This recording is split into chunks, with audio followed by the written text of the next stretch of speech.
Hello friends, army মানে কি তা ছোট বড় নির্বিশেষে পৃথিবীর প্রত্যেকটি মানুষ জানে। তারা প্রতিদিন আমাদের জন্য সীমান্তে কি করে সেটা পৃথিবীর সবাই জানে। কিন্তু আর্মিতে যোগ দেওয়ার জন্য একজন প্রার্থীকে কত কঠিন পরীক্ষা ও চ্যালেঞ্জ পেরোতে হয় তা আমাদের মধ্যে খুব কম লোকই জানে। আর তার মধ্যে একজন মহিলা যদি আর্মিতে যোগ দিতে চান তাহলে তাকে কতগুলো পরীক্ষা পাশ করতে হয়, কত রকমের চ্যালেঞ্জের মুখোমুখি হতে হয়, শুধু ভেবেই রোমাঞ্চ হয় না। আজ আমরা জেনে নেব একজন মহিলা আর্মিতে যোগ দেওয়ার জন্য কি কি পরীক্ষা দিতে হয়।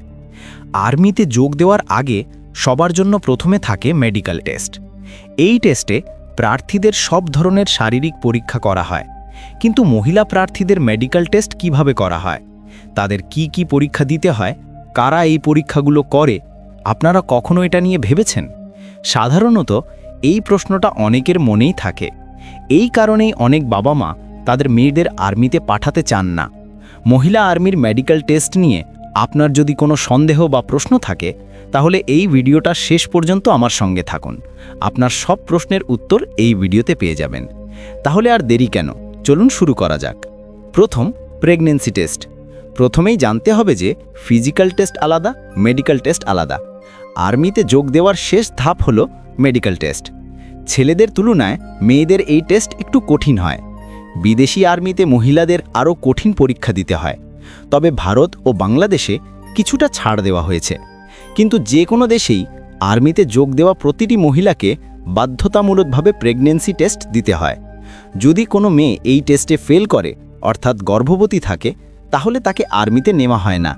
কখনো কখনো আরও নিশ্চিত হওয়ার জন্য আল্ট্রাসাউন্ড স্ক্যানও করা হয়। ডাক্তাররা পুরোপুরি নিশ্চিত হওয়ার জন্য প্রেগন্যান্সি সংক্রান্ত আরও কিছু টেস্ট একসঙ্গে করেন। দ্বিতীয়, ব্রেস্ট টেস্ট। প্রেগন্যান্সি টেস্টের পর প্রতিটি মহিলা প্রার্থীর ব্রেস্ট টেস্ট করা হয়। এই সময় একজন মহিলা ডাক্তার প্রার্থীর স্তন পুরোপুরি চেক করেন। স্তনে কোনো সমস্যা আছে কিনা তা জানার জন্য এই টেস্ট করা হয়। কারো কারো স্তনে টিউমার, লাম্প বা আকারের সমস্যা থাকতে পারে, যা পরে বড় রোগের কারণ হতে পারে। কখনো কখনো স্তন ক্যান্সারের মতো গুরুতর রোগ আছে কিনা তা জানার জন্য স্ক্যানিংও করা হয়। এই সব টেস্ট করার কারণ হলো ট্রেনিংয়ের সময় বা যুদ্ধক্ষেত্রে যেন মহিলা সৈনিকের কোনো শারীরিক অসুবিধা না হয়। এছাড়া স্তনের সাইজও খুব গুরুত্বপূর্ণ। অত্যধিক বড় স্তনের মেয়েদের আর্মিতে নেওয়া হয় না, কারণ তাদের দৌড়ানো বা কঠিন শারীরিক পরিশ্রম করা কষ্টকর হয়ে যায়। ছোট স্তনের মেয়েরা বেশি অ্যাক্টিভ থাকেন। তৃতীয়, পাইলস চেকআপ। পুরুষদের মতো মহিলাদেরও পাইলস চেকআপ করা হয়। এই টেস্টে প্রার্থীকে সামনে ঝুঁকে দাঁড়াতে বলা হয়, তারপর জোরে কাশতে বলা হয়। কাশার সময় ডাক্তার তার শারীরিক অবস্থা পর্যবেক্ষণ করেন। এই টেস্ট খুব সহজে শেষ হয়ে যায়। চতুর্থ, ভার্জিনিটি টেস্ট। এখন অনেকের মনেই একটা প্রশ্ন ঘুরপাক খায়, শুধু কুমারী মেয়েরাই কি আর্মিতে যেতে পারে? সময় বদলাচ্ছে, নিয়মও বদলাচ্ছে। ডাক্তারদের মতে যৌন সক্রিয় মেয়েদের আর্মিতে না যাওয়াই ভালো। কিন্তু গুরুত্বপূর্ণ বিষয় হলো ভারতীয় আর্মিতে ভার্জিনিটি টেস্ট একদম করা হয় না। ভারত ও বাংলাদেশ ছাড়া পৃথিবীর অন্যান্য দেশে আগে এই টেস্ট করা হতো। বর্তমানে অধিকাংশ দেশেই এটা বন্ধ করা হয়েছে।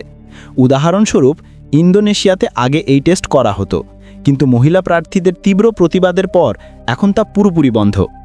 আর একটা বিষয় জানা দরকার, চিকিৎসা বিজ্ঞান শুধু অনুমান করতে পারে একজন মেয়ে কুমারী কিনা। এটা 100% প্রমাণ করার কোনো যন্ত্র বা পঞ্চম, অন্যান্য শারীরিক অংশের পরীক্ষা। মহিলাদের মেডিকেল টেস্টে নখ, পাও পরীক্ষা করা হয়। পায়ের পরীক্ষায় দেখা হয় দুটো হাঁটু একই অপরের সঙ্গে লাগছে কিনা। শরীরে পোড়া দাগ, অস্ত্রোপচারের চিহ্ন বা পুরনো আঘাত আছে কিনা তাও দেখা হয়। সবচেয়ে গুরুত্বপূর্ণ হলো চোখের পরীক্ষা। দৃষ্টিশক্তি ঠিক আছে কিনা, কালার ব্লাইন্ডনেস আছে কিনা, পেন্সিল টেস্ট সবই করা হয়। এছাড়া হাতের আঙুল, দাঁতও পুরোপুরি চেক আপ করা হয়। এবার শুনুন সূর্য মুদগলের সত্যি গল্প। ভারতের হরিয়ানার সূর্য মুদগল আর্মির লেফটেন্যান্ট হওয়ার স্বপ্ন দেখেছিলেন, কিন্তু মেডিকেল টেস্ট তার পথে বাধা হয়ে দাঁড়ায়।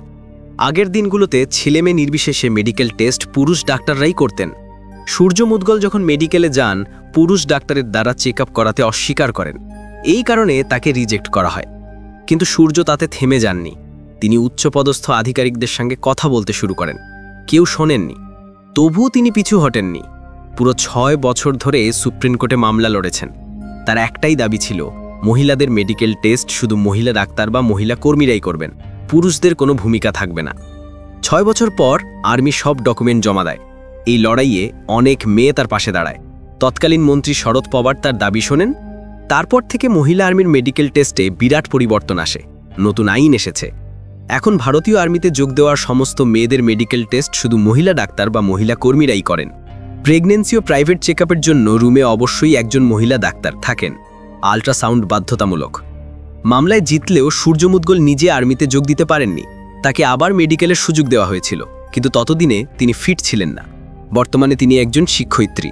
কিন্তু তাঁরই লড়াইয়ের ফলে আজ ভারতীয় আর্মিতে যোগ দেওয়া মেয়েরা আত্মমর্যাদার সঙ্গে যোগ দিতে পারছেন। এখনও অনেকের মনে মহিলাদের আর্মিতে যাওয়া নিয়ে নানা মত আছে। ভারত বাংলাদেশ ছাড়া অন্যান্য দেশগুলোতে এখনও মেয়েদের অনেক কঠিন পরিস্থিতির মুখোমুখি হতে হয়। কিছু দেশে এখনও পুরুষ ডাক্তাররাই এই টেস্ট করান। মেয়েরা অপমানিত বোধ করেন। কিন্তু সেই সব বাধা পেরিয়ে যারা আর্মিতে যোগ দেন তাদের পরিবার গর্বে মাথা উঁচু করে। আমাদের সৈনিকরা হাড় কাঁপানো ঠান্ডায় বা পড়ে যাওয়ার হতো গরমে আমাদের জন্য কষ্ট করেন। তাদের জীবন প্রতি পদে বিপদে ভরা। মাত্র 15-20 বছরই তারা দেশের সেবা করতে পারেন। বন্ধুরা, আপনি যদি আমাদের দেশের সেনাকে ভালোবাসেন, সম্মান করেন, তাহলে এই ভিডিও লাইক করুন, সবাইকে শেয়ার করুন, কমেন্টে আপনার মতামত জানান। নতুন হলে চ্যানেল সাবস্ক্রাইব করে পাশের বেল আইকনটি প্রেস করে অল সিলেক্ট করুন, তবেই আমাদের নতুন ভিডিওর নোটিফিকেশন আগে পাবেন। শেষে বলি, ধন্যবাদ দেখার জন্য। জয় হিন্দ।